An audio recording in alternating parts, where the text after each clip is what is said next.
할렐루야. 좋은 아침입니다. 9월의 첫째 주 주일 예배에 나오신 여러분 모두를 주의 이름으로 환영합니다. 이제는 아침 저녁으로 굉장히 선선한 것 같습니다. 좋은 계절을 맞이했는데 특별히 오늘 주일날 우리 온 마음과 뜻과 정성을 다하여서 하나님 앞에 예배드리기를 원합니다. 우리 다 함께 기도하심으로 예배의 자리에 나아가시겠습니다. 할렐루야. 새 노래로 여호와께 노래하며 성도의 모임 가운데서 찬양할지어다. 이스라엘은 자기를 지으신 이로 말미암아 즐거워하며 시온의 주민은 그들의 왕으로 말미암아 즐거워할지어다.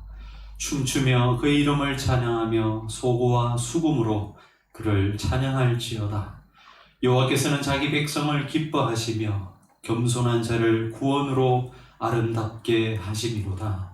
하나님은 영이시니 예배하는 자가 영과 진리로 예배할지니라.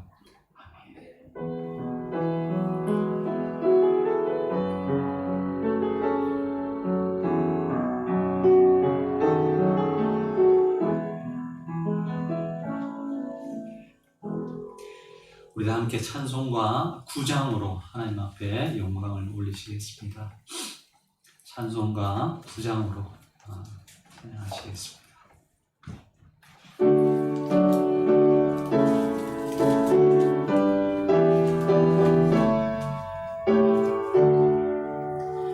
하늘에 가득 찬 영광의 하나님, 온 땅에 충만한 존귀하신 하나님, 생명과 빛으로 지혜와 권능으로 언제나 우리를 지키시는 하나님, 성부와 성자와 성령 삼위의 하나님, 우리 예배를 받아주시옵소서. 사랑이 넘치는 자비하신 하나님, 은혜가 풍성한 구원의 하나님, 자매의 심령에 평안을 주시옵고 죄악과 허물을 용서하여 주소서. 찬송과 영광과 생명 구원의 하나님, 우리 예배를 받아주시옵소서.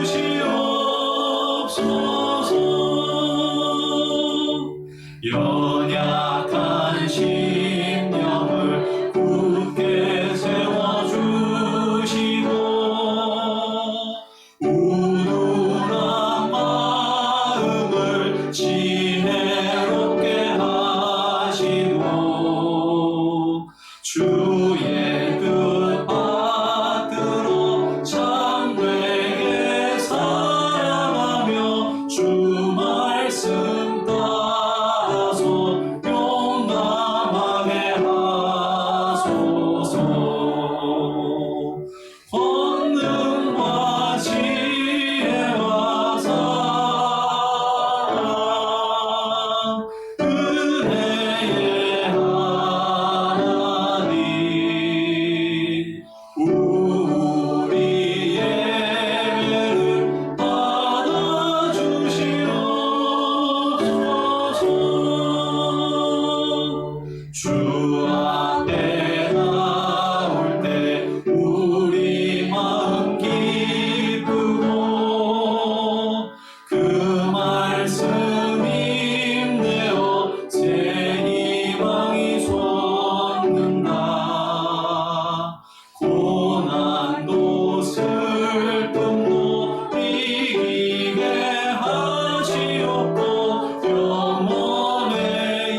신앙을 함께 고백하시겠습니다.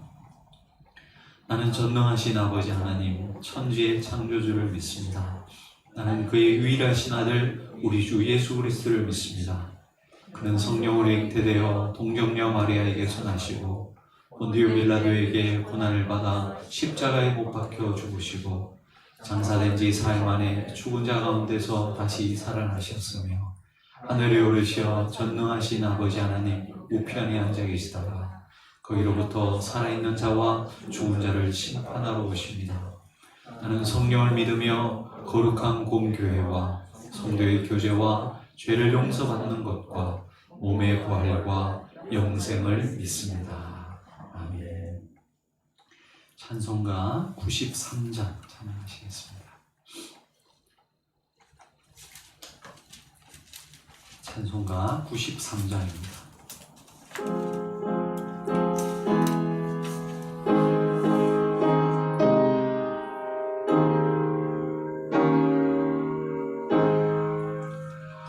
예수는 나의 힘이요 내 생명 되시니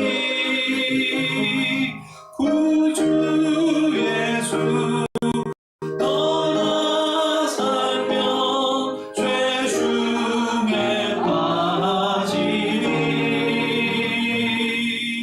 눈물이 앞을 가리고 내 맘에 근심 쌓일 때 위로하고 힘 주시니 주 예수. 예수는 나의 힘이요 내 친구 되시니 그네를 간구하면 풍성히 받으리. 햇빛과 비를 주시니 추수할 곡식 많도다. 귀한 열매 주시느니 주 예수. 예수는 나의 힘이요 내 기쁨 되시니 그 명령을 준행하여 늘 충성하겠네. 주야로 보호하시며 바른 길 가게 하시니 의지하고 따라가리. 주 예수. 예수는 나의 힘이요 내 소망 되시니 이 세상을 떠나갈 때 공명세 얻으리. 한없는 복을 주시고 영원한 기쁨 주시니 나의 생명 나의 기쁨 주 예수. 우리를 대표해서 김금순 권사님께서 기도해 주시겠습니다.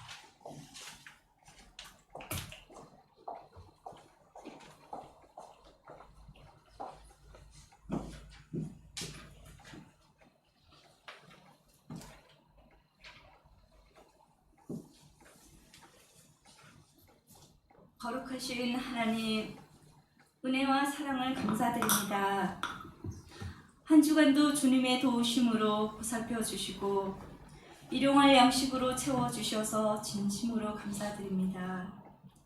오늘 이 시간에도 성령의 도우심으로 말미암아 거룩한 예배를 드릴 수 있도록 불러주심을 더욱더 감사드립니다.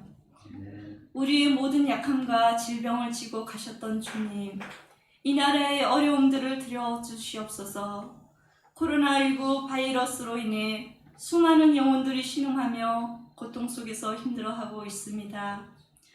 우리의 작은 신음소리를 들어주시는 하나님 아버지, 코로나 전염병 바이러스로 인해 확진자들이 늘어나지 않도록 교회가 먼저 솔선수범하여 방역 수칙을 잘 지키게 하여 주옵시고, 사회적 거리두기로 인해 교회가 비판의 대상이 되지 않도록 도와주시옵소서. 바벨론이 그발 강가에서 수금을 걸며 울었던 이스라엘 백성들처럼 빼앗긴 평범한 일상의 삶과 터전과 예배를 우리 모두의 심령이 그리워하고 있습니다. 마음껏 찬양하고 언제든지 기도하며 즐겁게 보내었던 그날들을 하루속히 회복되게 하여 주시옵소서. 이 시간에도 함께 모여 예배드리지 못하지만 있는 곳에서 하나님께 예배함을 잃지 않게 하시고 찬양하길 원합니다. 역사의 주관자이시며 생사화복을 주관하시는 하나님, 우리의 현실을 되돌아보게 하셔서 어렵고 혼란스러운 이때에 예배의 소중함을 더욱더 깨달아지게 하옵소서. 하나님을 더욱더 사모하며 가까이 갈 수 있는 시간들이 되어지기를 인도하여 주시옵소서. 우리의 신앙생활과 믿음이 나약해지지 않도록 붙잡아 주옵시고, 이스라엘 백성들이 광야의 세월을 살아갈 때 이기적인 생각과 욕심만 채우며 불신으로 살아갔던 그들을 끝까지 지켜주셨고 기다려주셨습니다. 이 사회와 경제가 힘들고 어려울지라도 절망하지 않도록 모든 영혼들을 지켜 보호하여 주시옵소서. 사랑의 하나님, 저희 광야의 교회를 허락하여 주시고 지금까지도 사랑해 주셨고 인도해 주셨습니다.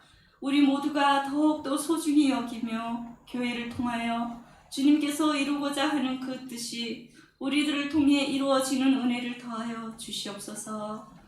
육신의 연약함과 마음의 상처로 힘들어하는 성도들의 가정들을 지켜 주옵시고 성령 충만함으로 살아갈 수 있도록 역사하여 주시옵소서. 이 시간에도 단위에 세우신 목사님을 통하여 말씀을 듣겠습니다. 영육간의 강건함으로 더하여 주옵시고 선포되어지는 말씀 안에서 은혜 받는 귀한 시간으로 인도하여 주시옵소서. 한 주간에도 살아갈 때에 성령 안에서 기도와 말씀으로 치유받고 큰 힘으로 넘쳐나게 하여 주시옵기만을 간절히 바라고 원합니다. 오늘 예배의 시종을 주님께 맡기오며 거룩하신 예수님의 이름으로 기도드리옵나이다. 아멘.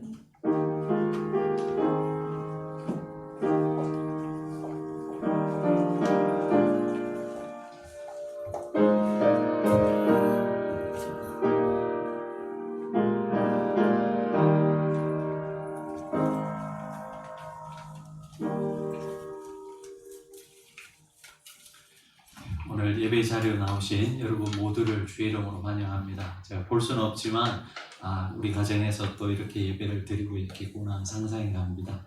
네, 우리 시간 예배 자리에 나오신 여러분 모두를 주의 이름으로 환영하면서 좌우로 바라보시면서 한번 평화의 눈인사를 나누시겠습니다. 주님의 평강이 함께하기를 원합니다. 네, 우리 가정에서 예배 드리시는 여러분 모두에게도 하나님의 평강이 함께하기를 원합니다. 함께 찬양하시면서 서로를 축복하시겠습니다.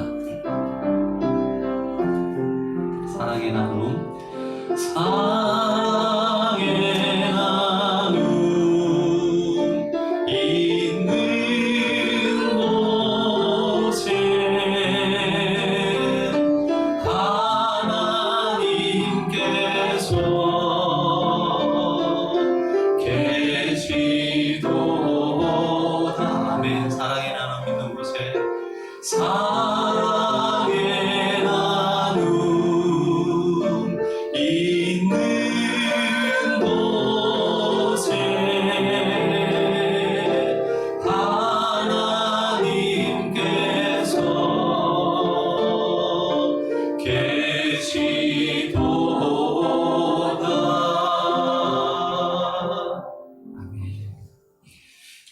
소식 전해드리겠습니다. 주보를 참고해 주시기 바랍니다. 네, 코로나가 계속되어지고 있고 공식적으로 다음 주일까지는 정부에서 온라인 예배로 드리라 그렇게 지금 지침이 내려왔습니다. 그래서 다음 주까지 저희도 교회도 온라인으로 예배를 드리고 그 후에는 또 상황을 봐서 여러분에게 광고하고 그렇게 알려드리도록 하겠습니다. 지난주 광고 드린 것처럼 온라인 수요 성경 공부를 시작하려고 합니다. 일단 시간은 7시 반으로 하는데요. 함께 참여를 원하시는 분들은 여러분 교육자들에게 전화 우리 고 목사님께 문자라든지 아니면 전화라든지 이렇게 신청해 주시면 감사하겠습니다. 그래서 초대를 하고 카톡방에 공지를 해서 우리가 온라인으로 그렇게 하려고 합니다. 혹시 함께 하고 싶은데 시간이 좀 안 된다 그러신 분들은 시간 조정도 가능합니다. 그래서 제가 개인적으로 1대1로 할 수도 있고 아니면 1대2로도 할 수 있고 할 수 있습니다. 그래서 이제는 우리가 코로나 때문에 할 수 없다라고 생각했던 많은 것들이 오히려 이제 또 온라인이기 때문에 가능해진 일들이 많이 있습니다. 지난 여름 우리 아이들 성경학교도 온라인으로 했는데요. 여러분 참여해 주시고 특별히 신앙의 기본 교회는 다니지만 주일날 예배 드리는 것 주일날 교회 오는 것 이상으로 신앙생활하는 것의 의미를 못 찾는 분들 우리 수요 성경 공부를 통해서 10주 과정인데요. 일단 함께 그런 고민들을 나누고 또 기도하고 또 신앙의 출발점을 새롭게 잡는 것 굉장히 중요합니다. 그래서 그러신 분들 함께 해주시면 좋겠습니다. 계사시 인도자 모임을 이번 주에 온라인으로 진행하려고 합니다. 그래서 이제 후반기에는 저희 계사시 모임도 시작하려고 합니다. 원래는 2주에 한 번씩 저희들이 했는데 상황을 봐서 2주에 한 번이나 아니면 적어도 한 달에 한 번 이상은 우리가 온라인으로라도 계사시 모임을 그렇게 하도록 하겠습니다. 네, 이상입니다. 오늘 우리에게 주시는 하나님의 말씀 사도행전 17장의 말씀입니다.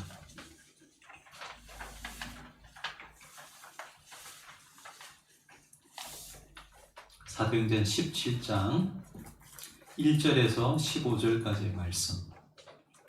제가 가지고 있는 성경으로 신약성경 216면입니다. 사도행전 17장 1절에서 15절까지의 말씀인데요. 우리 교독하시겠습니다. 제가 먼저 1절 봉독해 드리겠습니다. 그들이 암비볼리와 아볼로니아로 다녀가 데살로니가에 이르니 거기 유대인의 회당이 있는지라. 바울이 자기의 관례대로 그들에게로 들어가서 새 안식일에 성경을 가지고 강론하며 뜻을 풀어 그리스도가 해를 받고 죽은 자 가운데서 다시 살아나야 할 것을 증언하고 이르되 내가 너희에게 전하는 이 예수가 곧 그리스도라 하니 중에 어떤 사람 곧 쟁반한 헬라인의 큰 무리와 적지 않은 유대인도 권함을 받고 바울과 실라를 따르나 그러나 유대인들은 시기하여 저자의 어떤 불량한 사람들을 데리고 떼를 지어 성을 소동하게 하여 야손의 집에 침입하여 그들을 백성에게 끌어내려고 찾았으나 완전하지 못함에 야손과 및 형제들을 끌고 제자가 앞에 와서 소리질러 이르되 천하를 어지럽게 하던 이 사람들이 여기도 이르네. 야손이 그들을 맞아 들였도다. 이 사람들이 다 가이사의 명을 거역하여 말하되 다른 임금 곧 예수라 하는 이가 있다 하더이다 하니 유다 업장들이 이 말을 듣고 수동하여 야손과 그 나머지 사람들에게 보석금을 받고 놓아주니라.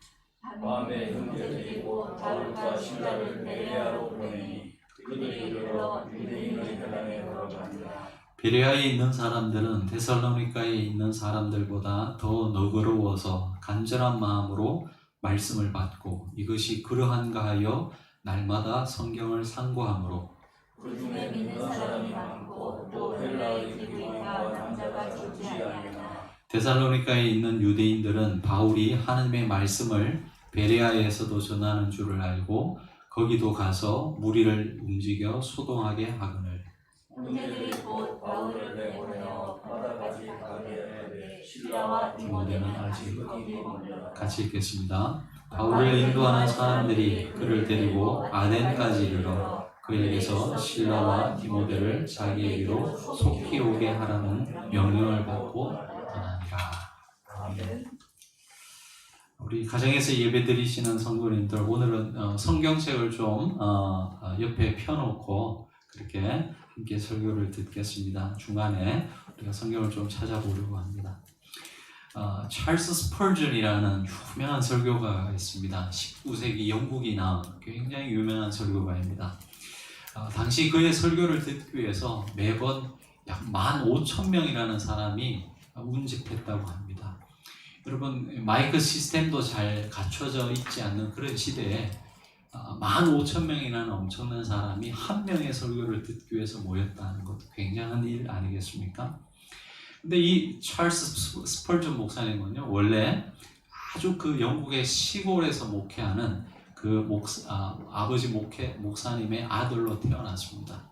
근데 이 청년 시기를 보내면서 깊은 신앙적 회의의 그런 시간들을 갖게 됩니다.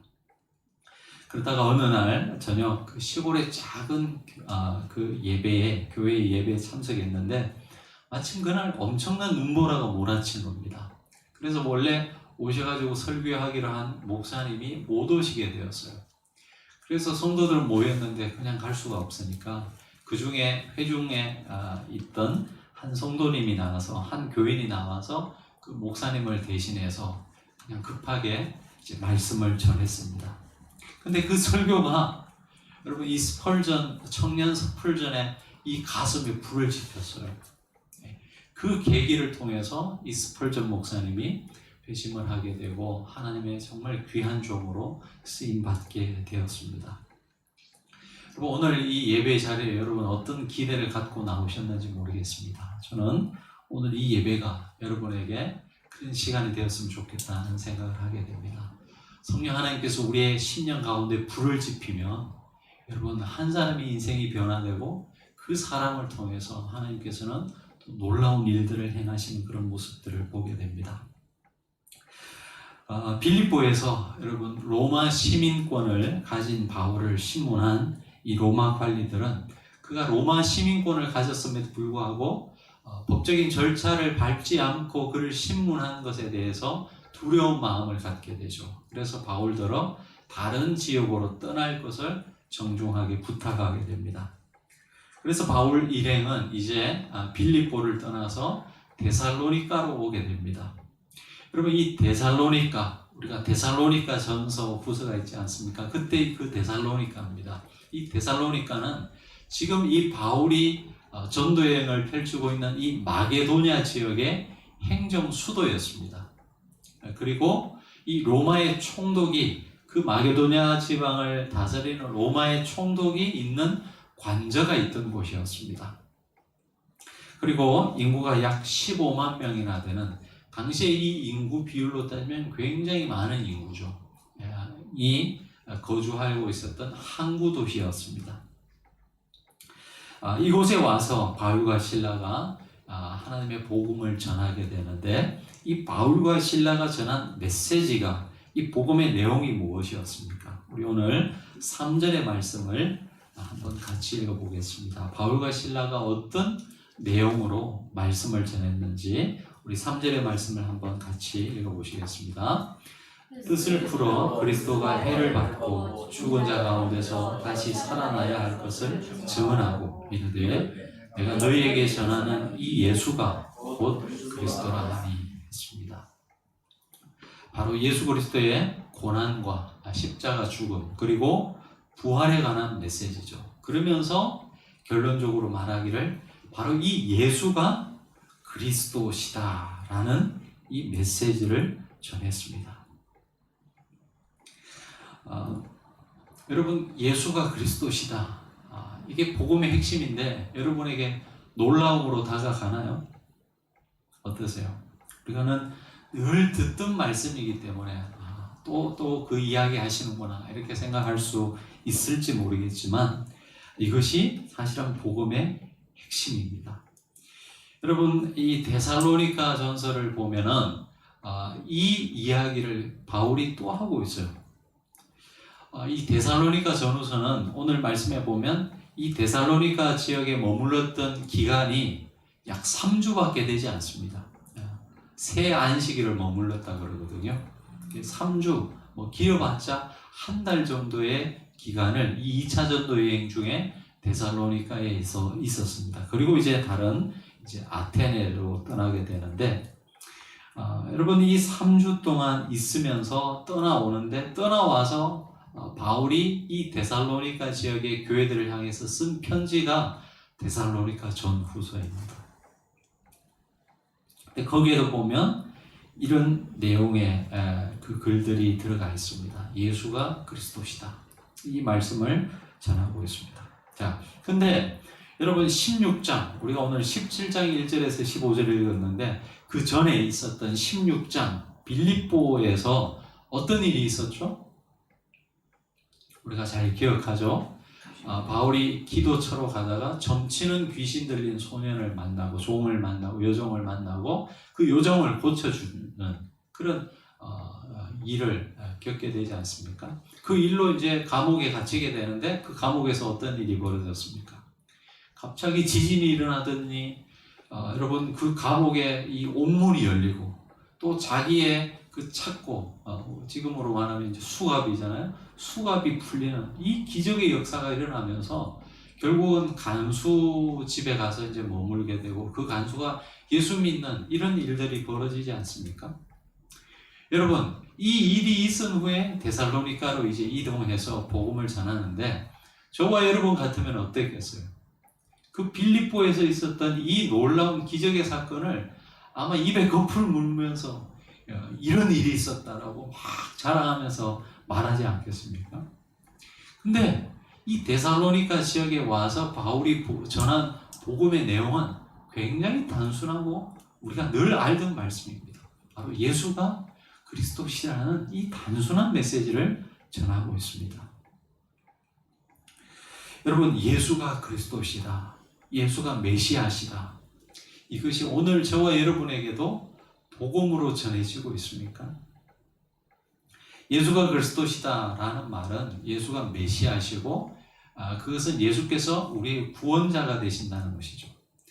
그런 의미와 동시에 예수 그분께서 오늘 우리 삶의 주인이시라는 그런 고백이 담겨져 있습니다. 참된 왕이 누구냐, 참된 주인이 누구냐라는 이 문제 앞에 이 바울 당시 대부분의 사람들은 눈에 보이는 로마의 황제, 시저가 바로 자신들의 주라고 생각했던 그런 시대였습니다. 바로 그 시저가 가장 확실하고 눈에 보이는 그런 절대 권력이었기 때문에 그렇습니다. 여러분, 오늘을 사는 우리의 인생 가운데 저와 여러분의 삶의 주인은 누구십니까? 이 코로나가 창궐하면서 코로나가 온 세상을 뒤덮고 있는 것처럼 보입니다. 하지만 지금 이 시대에도 저와 여러분의 삶의 주인, 이 교회의 주인은 우리 주님이신 것을 여러분 고백하시기를 바랍니다. 아멘. 이 코로나가 창궐하고 있는 이때에 여러분 저는 이 신앙 고백이 우리에게 굉장히 중요한 가장 근본적인 신앙 고백이지만 우리가 다시 한 번 더 점검하면서 살펴봐야 할 중요한 문제라고 생각합니다. 이런 절망적인 환경 속에서도 우리가 낙심하지 않고 살아갈 수 있는 근거가 바로 여기에 있습니다. 여러분 그 믿음의 글들, 홍성사에 나와서 나온 글들 중에 이 김요성 목사님이라는 분이 쓰신 잊혀진 사람들의 마을이라는 얇은 책이 있습니다. 여러분 우리 도서관에 좋은 책들이 굉장히 많아요. 여러분이 쉽게 읽을 수 있는, 여러분의 신앙에 정말 도움이 되는 좋은 책들이 많이 있습니다.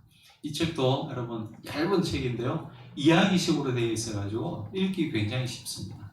한번 빌려가서 읽어보시기 바랍니다. 그 김효성 목사님이라는 분은 이 독일에서 박사학위를 따신 분이에요.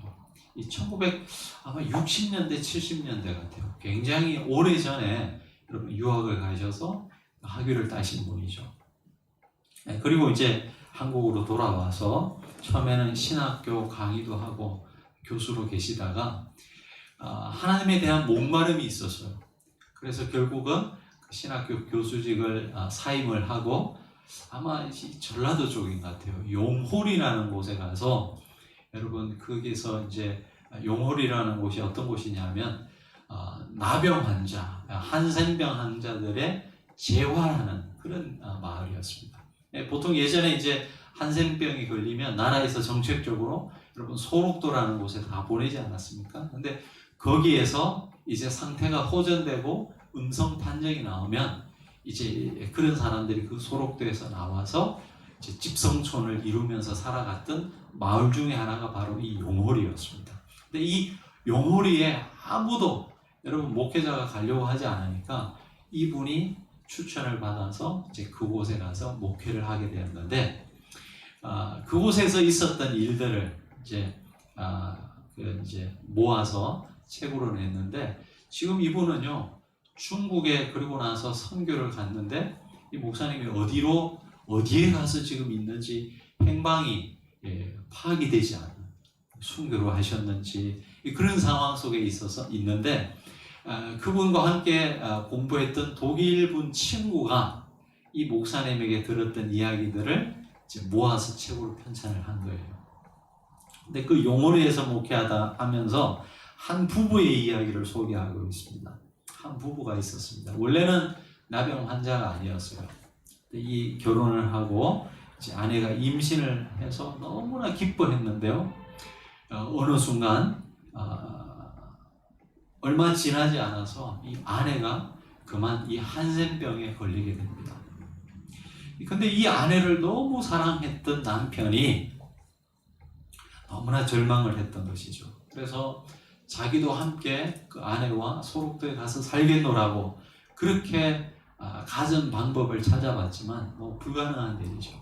그래서 어쩔 수 없이 떨어질 수밖에 없었습니다. 아이는 태어나면서 아이를 데리고 와서 부모님에게 맡기고 이제 이 남편은 하루하루 절망하면서 술을 마심으로써 그 이별의 아픔을 달래면서 살았습니다. 그러면서 술만 먹으면 나도 문둥병자가 될 거라고 말하면서 내 마누라, 내 자식과 함께 살겠노라고 그렇게 한탄을 하는 것이었습니다. 그리고 나서 1년이 지나서 이 남편이 처음으로 그 아내를 이제 만날 수가 있었습니다. 소록도에 가서 아내를 면회했는데 깜짝 놀랐습니다. 얼굴에 문둥병으로 인한 흉터가 있기는 했지만 그 아내가 여전히 아름다운 것이었어요. 근데 그 부인이 이 남편을 만나자 이렇게 이야기하는 것이었습니다. 여보, 저는 여기에서 한 사람을 알게 되었어요. 이렇게 말하는 것이었습니다. 남편의 가슴이 철렁하고 내려앉았습니다. 그러면서 남편이 말합니다. 물론 남자겠지?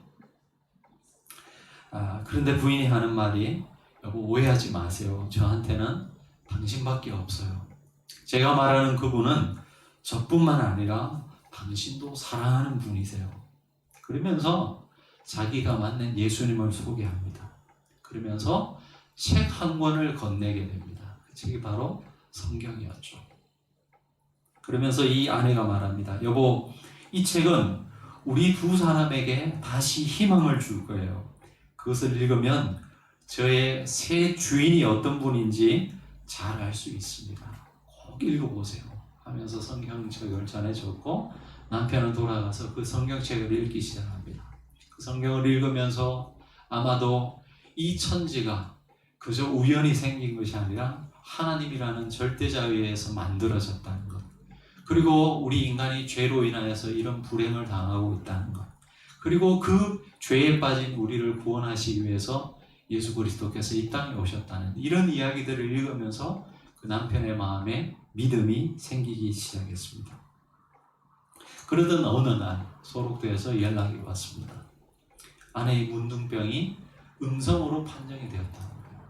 그래서 그곳을 나오게 되고 이 두 부부는 이제 용홀이라는 곳에 와서 정착해서 살게 되었다는 거예요. 사랑하는 성도 여러분, 예수님께서 우리 삶의 주인이 되시면 여러분 세상적으로 보면 아무런 희망이 없는 그저 하루하루를 절망하면서 자신의 인생을 저주하면서 살아갈 수밖에 없는 이 한센병 부부에게도 소망이 생긴다는 사실을 이 이야기는 우리에게 알려주고 있습니다. 여러분, 왜 많은 그리스도인들이 이 복음을 알고 있으면서도 하나님께서 약속하신 이 풍성한 삶을 누리지 못하겠습니까? 주님이 우리의 구원자 되심을 우리가 믿지만 그분이 오늘도 살아계셔서 우리의 삶의 주인이라는 것, 우리 교회의 주인이라는 사실을 우리가 인정하지 않기 때문에 그렇지 않겠습니까? 여러분, 삶의 주인이 누구십니까?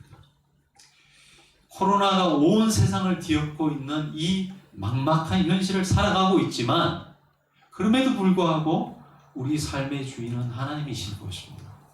우리 교회의 주인은 하나님이신 것입니다. 여러분, 우리 인생의 소망이 여기에 있어요. 여러분이 대단한 물질을 많이 가지고 있다고 해서, 아니면 세상적으로 명예를 많이 가지고 있다고 해서, 미래에 먹고 살 걱정이 전혀 없다고 해서 우리 삶의 소망이 거기에 있는 것이 아니에요. 우리 교회가 사람이 많아서, 아니면 재정적으로 풍부하다고 그렇지도 않지만 우리 교회가 앞으로 자라가서 그렇게 된다 할지라도 우리 교회가 소망을 가질 수 있는 것은 그런 우리 자신의 모습에 있는 것이 아닙니다. 여러분, 그 모든 것들은 한순간에도 없어질 수 있는 모래와 같은 것들이에요. 여러분이 아무리 많은 물질을 가졌다 할지라도, 아무리 건강할지라도 여러분, 그것들은 우리의 인생이 기반할 수 있는 그런 든든한 기반이 못 된다는 거예요. 저도 여러분 건강이라 그러면 좀 자신하는 사람이었거든요.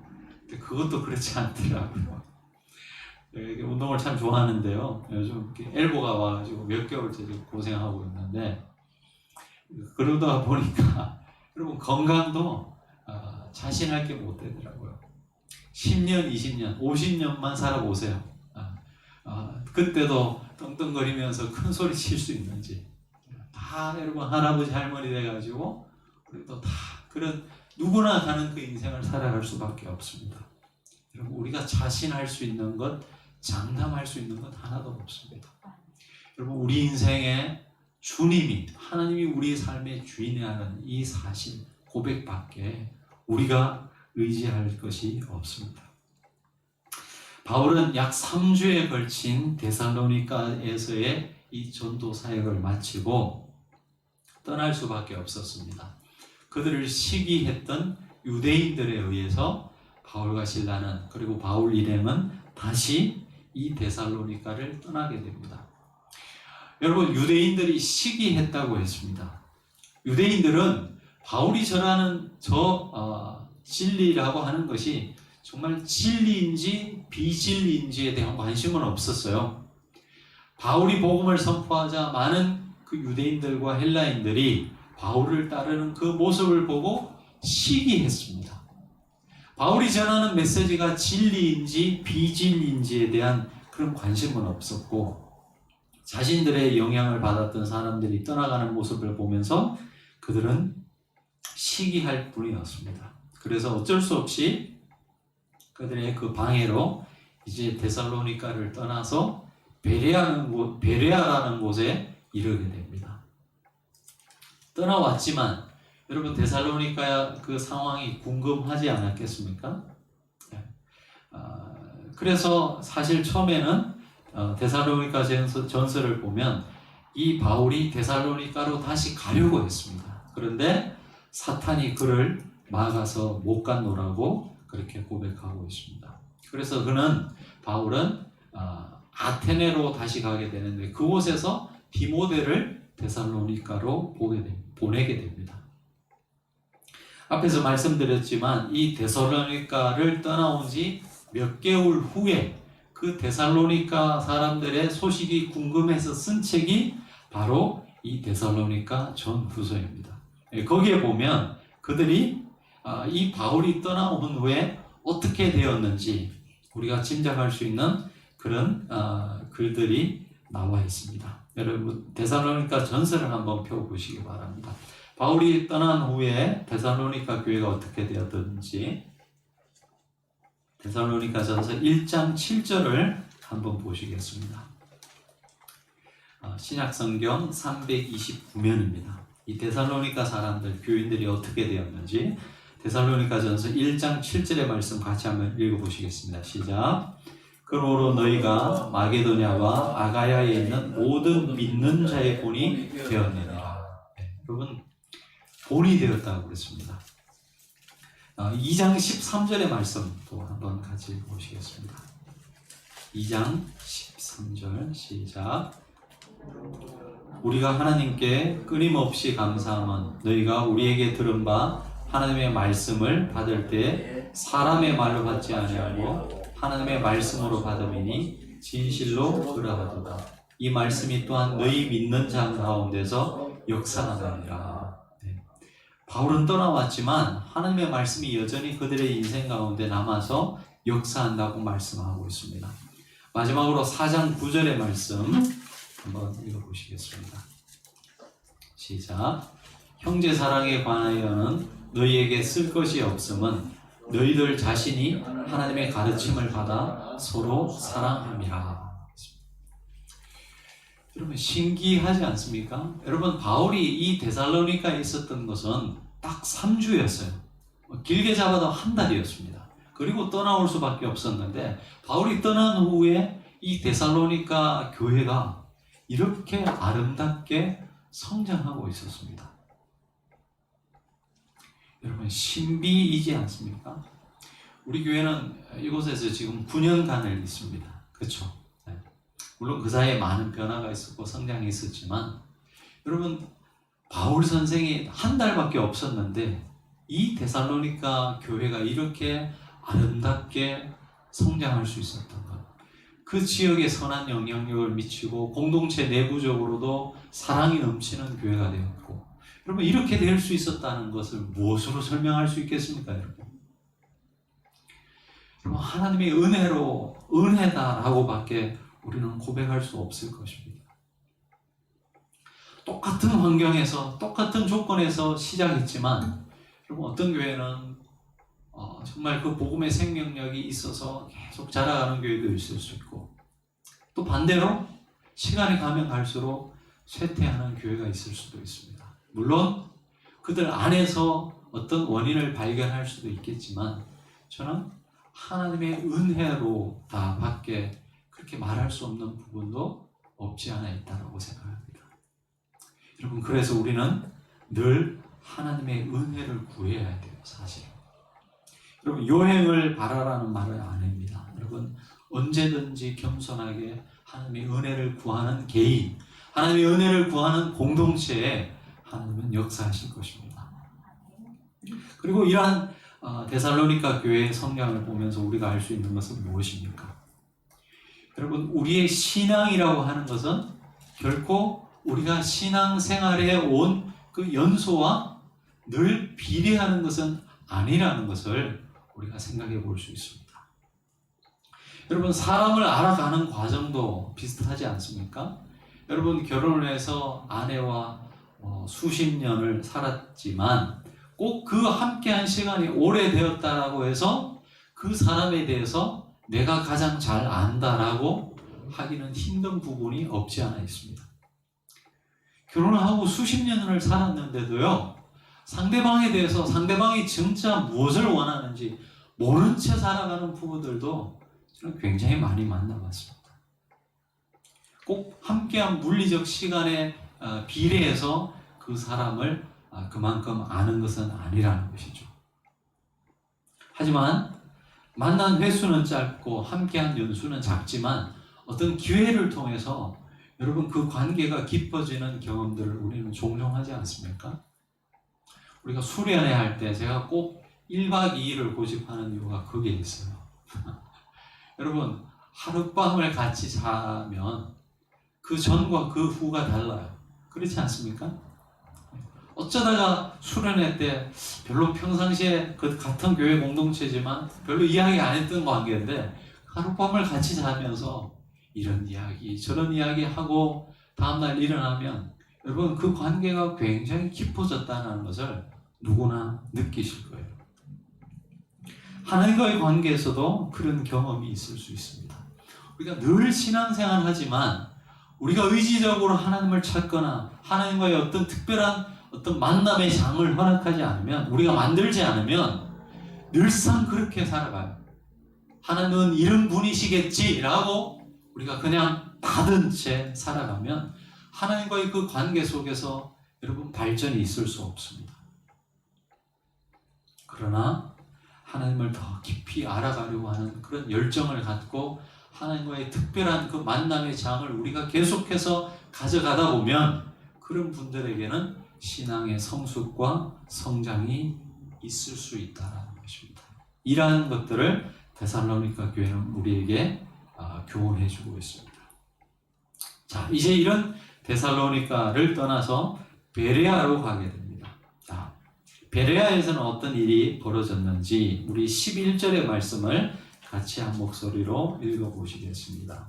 우리 베레아에서는 어떤 일이 있었는지 우리 17장, 사도행전 17장으로 다시 돌아가서 11절의 말씀을 같이 읽어보시겠습니다. 시작.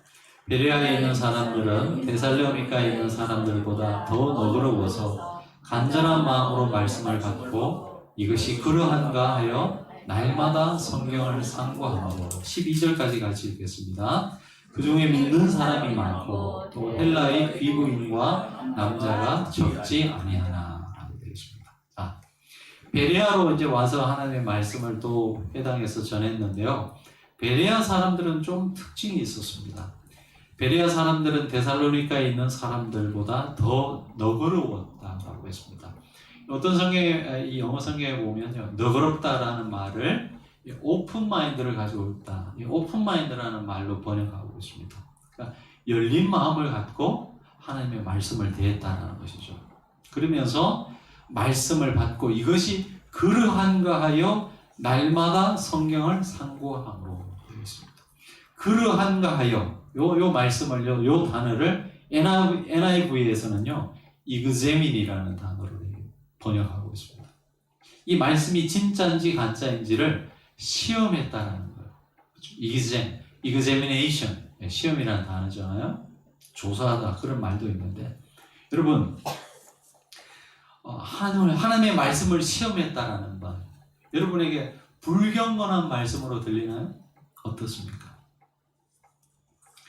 여러분 묻는다라는 것은 관심을 가지고 있다는 그런 표현일 것입니다.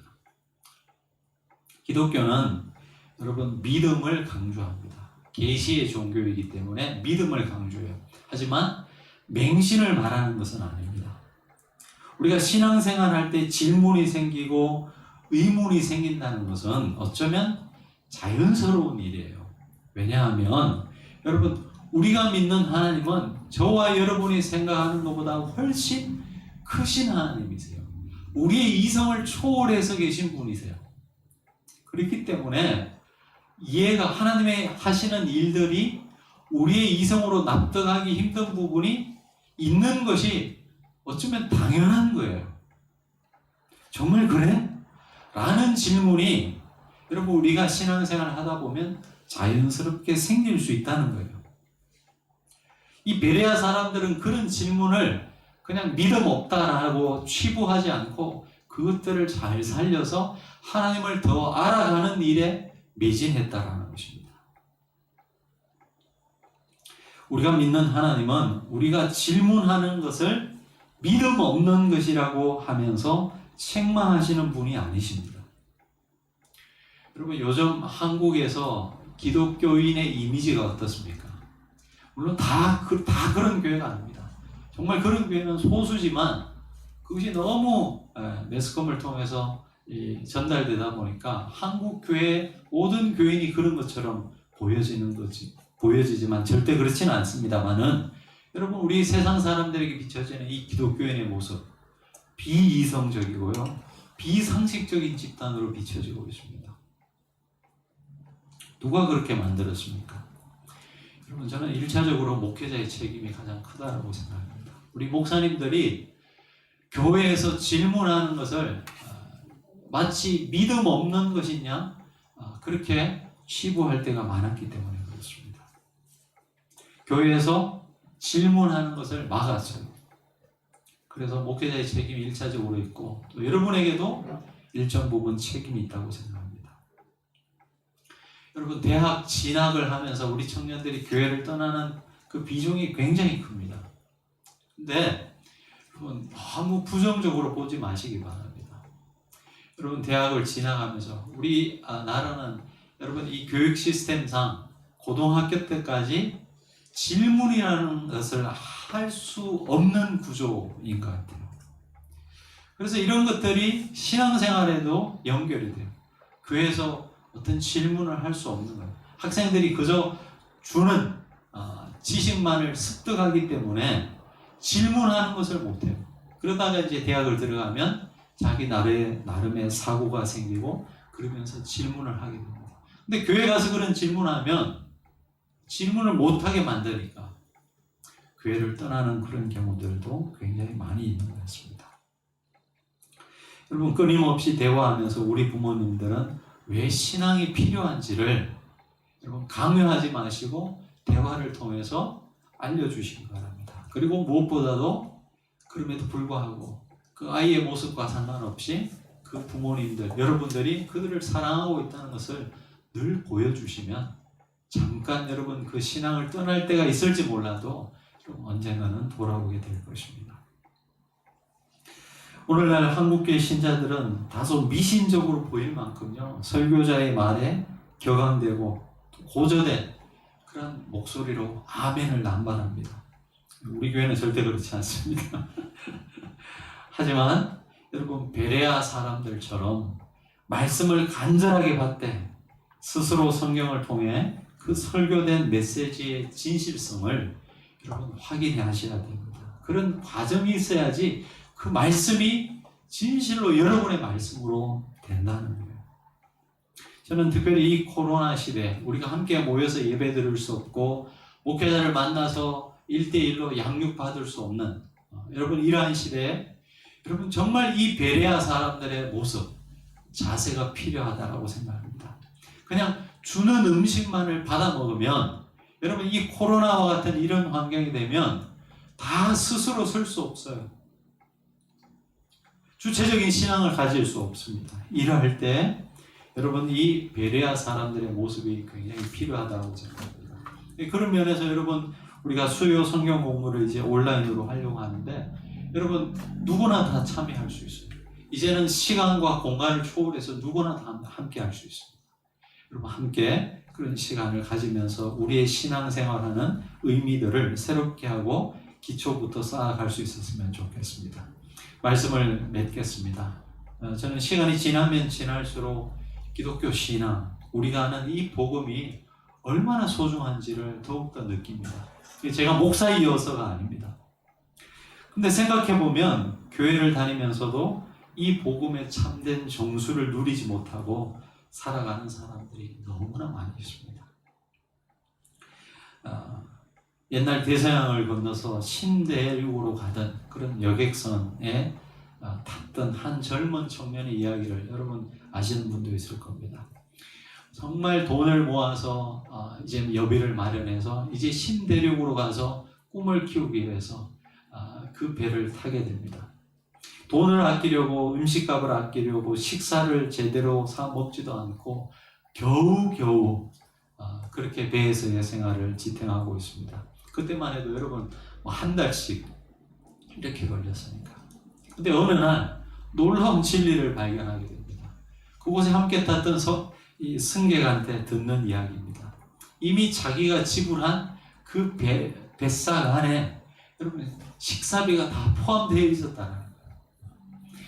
그리고 마음껏 자유롭게 그것을 먹을 수 있었는데도 불구하고 그것을 알지 못해가지고 여러분 그 배 안에서 굶고 있었다라는 한 청년의 이야기를 여러분 들으면서 마치 그의 모습이 우리 그리스도인의 모습이 아닌가라는 생각을 해보게 됩니다. 하나님은 놀라운 복음을 주셨어요. 그러나 우리가 그 복음을 누리지 못하는 그런 이 시대에서 성도들이 얼마나 많은지 모르겠습니다. 여러분, 이 천지 만물을 지으신 그 하나님께서 저와 여러분을 사랑하신다는 것, 그리고 우리와의 삶에 함께 하고 싶어 하신다는 것, 여러분 이 사실을 잊지 마시고 오늘부터 펼쳐지는 이 한 주의 삶 속에 여러분과 함께 하시는 그 하나님을 의식하면서 살아가실 수 있는 한 날 한 날이 된다면, 여러분 하나님께서 우리에게 주신 이 놀라운 복음, 비록 코로나가 이 세상을 점령하고 다스리는 것 같지만 여전히 하나님의 통치가 이 땅 가운데 임하고 있다는 것, 이 사실을 기억하시면서 여러분 이 세상을 향해서 담대히 나아가시는 우리 광야의 모든 성도들 될 수 있기를 주의 이름으로 축원합니다. 기도하시겠습니다.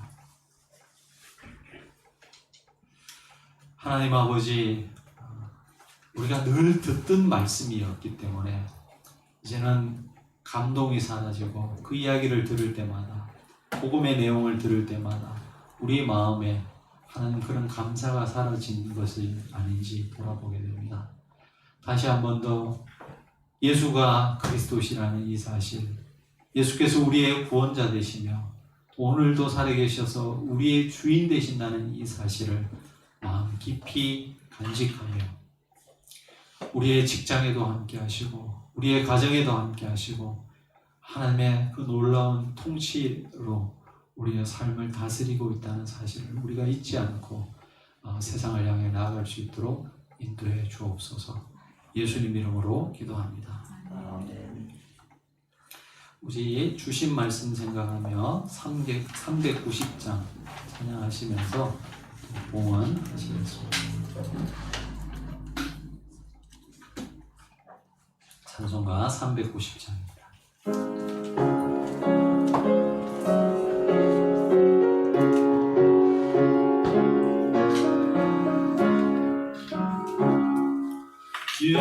예수가 너를 이시니 즐겁고 평안하구나.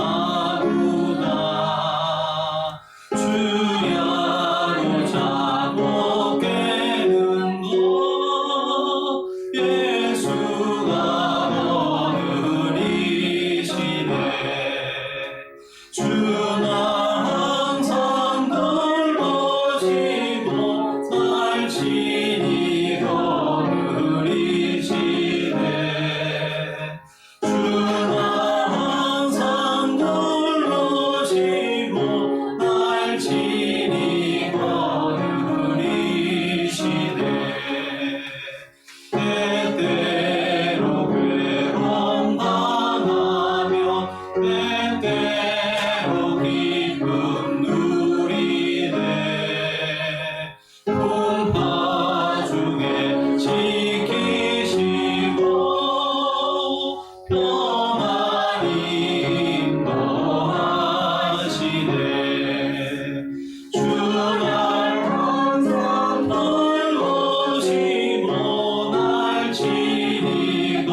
사랑의 하나님 아버지, 주님께서 우리의 주님인 것이 감사합니다.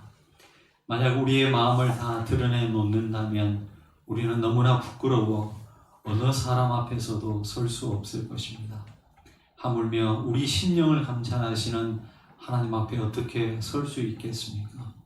하지만 그런 우리를 정죄하지 아니하시고 십자가 사랑으로 덮어주시니 감사를 드립니다. 코로나로 인해 이러한 고통이 계속되고 있습니다. 수많은 소상공인들이 경제적 어려움을 겪고 있습니다. 사람들과의 만남이 차단되면서 더욱더 외로움을 느끼며 살아가는 사람들도 많습니다. 막막한 미래를 생각할 때마다 삶의 소망을 찾지 못하는 이들도 있습니다. 이 더운 여름 방호복을 입고 최전선에서 싸우고 있는 의료진들도 있습니다.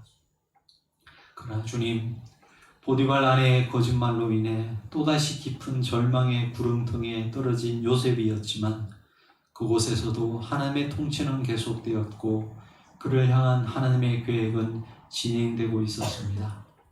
주님, 우리에게도 그 하나님의 큰 그림을 볼 수 있는 믿음을 허락하여 주옵소서. 전염병이 창궐하며 온 세상을 지배하고 있는 듯한 이때에도 여전히 하나님께서 우리 삶의 주인임을 고백하게 하옵소서. 이런 때를 지나면서 더욱더 우리의 신앙이 견고해질 수 있게 하시며 우리 안에 있는 불순물들이 걸러지고 한층 더 믿음의 도약을 이룰 수 있게 인도하여 주옵소서. 사랑하는 주의 성도들, 주님 앞에 나오며 귀한 예물을 드립니다. 하나님 아버지, 어려움 중에서도 주의 것을 구별하며 드리는 그 손길들 위에 하나님 아버지 은혜로 더욱더 크신 은혜로 채워주시며 하나님 떡반죽 그릇에 그 밀가루가 끊이지 않게 하셨던 주님의 그 은총이 사랑하는 성도들의 삶의 가정에 이루어질 수 있도록 역사해 주옵소서. 이제 또 한 주간 세상 가운데 세상 속에서 살아가게 됩니다. 주의 성도들을 지켜주시고 이 어려움 속에서도 하나님과 늘 함께함으로 하루하루가 하나님의 은혜의 시간들임을 고백하면서 살아갈 수 있는 저희들의 삶 되게 도와 주옵소서. 감사와 찬양을 드리오며 예수님 이름으로 기도합니다. 아멘. 우리 시간 가능하다면 다 함께 일어나셔서 파송에 찬양하시고 축도를 마치겠습니다. 우리 가정에 계신 분들도 자리에서 일어나셔서 함께 파송에 찬양하시겠습니다.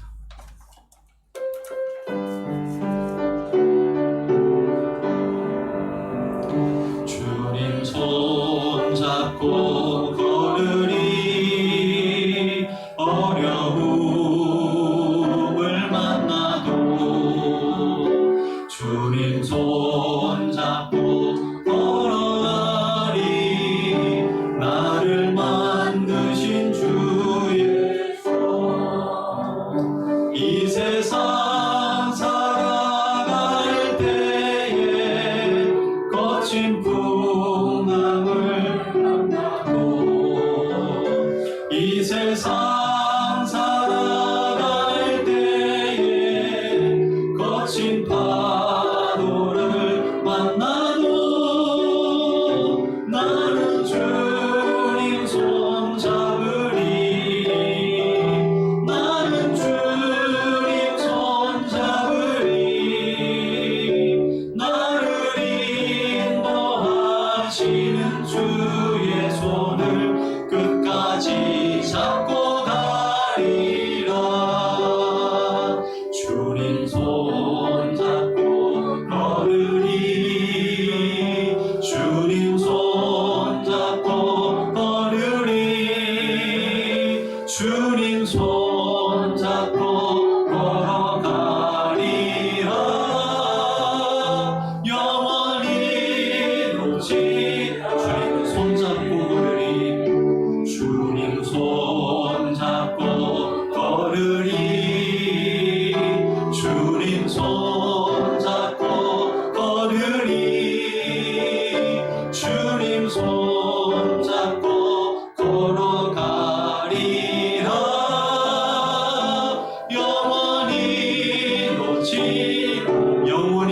하느니 영원히 오지 않으리라.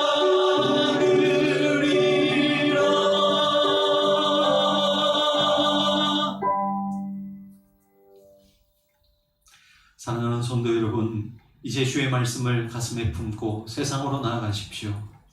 여러분, 삶의 주인은 누구이십니까? 예수를 믿어 구원에 이른다는 사실을 고백하면서도 여전히 삶의 주권은 내 자신이 가지고 있지 않습니까? 여러분이 예수를 얼마나 오래 믿어왔는지를 자랑하지 마십시오.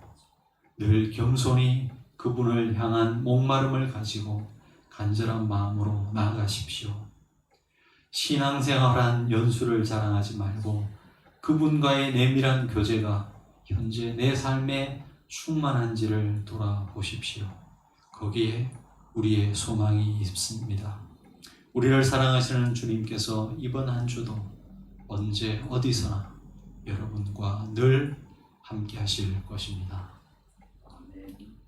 이제는 교회의 머리가 되시는 우리 구주 예수 그리스도의 은혜와 우리를 향한 사랑 때문에 당신의 독생자 그리스도를 아낌없이 주신 하나님 아버지의 그 다함없는 사랑과 오늘도 우리 가운데 내주하셔서 역사하시는 성령 하나님의 교통하심의 역사가 주님 주시는 말씀을 받고 이제 또 세상을 향해 나아가는 고개 숙인 사랑하는 성도들 한 분 한 분 위에 축복으로 주신 가정과 자녀들, 사명으로 맡겨주신 일터, 피로 값주고 사신 주의 몸된 교회, 하늘나라 사모하는 이 땅과 모든 생명들 위해 지금으로부터 영원까지 함께하옵시기를 간절히 축원하옵나이다.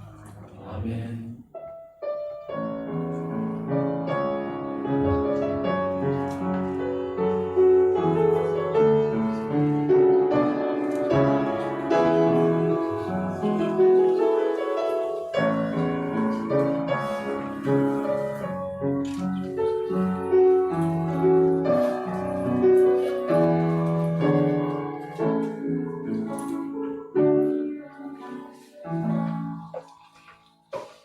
예배를 마쳤습니다. 여러분 또 한 주간 주 안에서 승리하는 한 주간 되시기를 바랍니다.